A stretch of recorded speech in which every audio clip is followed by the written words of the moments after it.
In this video, I'll show you how to sign in to PlayStation Network on your PS5.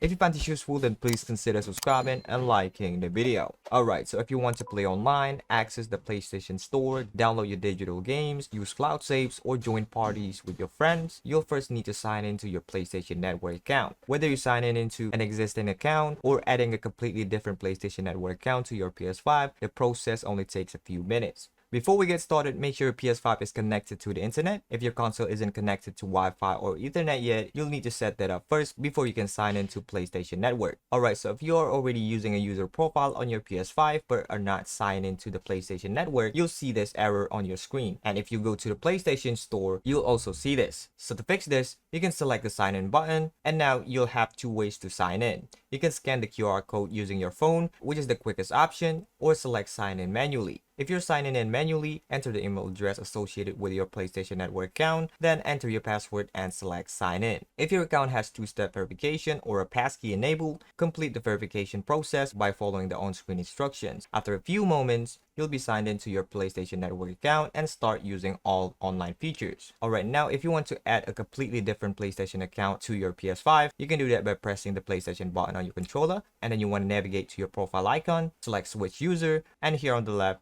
you'll have option to add user. And here you'll have two options. You can sign in as a guest, or you can add a user to this PS5, so it'll be permanent. That's what we're gonna do. Select get started, read through the user agreement, and if you agree, select accept. You'll now see the PlayStation Network sign-in screen. Just like before, you can either scan the QR code with your phone or choose sign in manually. Here, I'll sign in manually, enter the email address and password for the PlayStation Network account you want to add. Once the sign-in process is complete, the new PlayStation Network account will be added to your PS5, and you can switch between accounts whenever you like. Just go to the top right, select your profile picture, and then hold down to switch user, and here, just select the account that you want to use. And that'd be it. If you find this useful, then please consider subscribing and liking the video.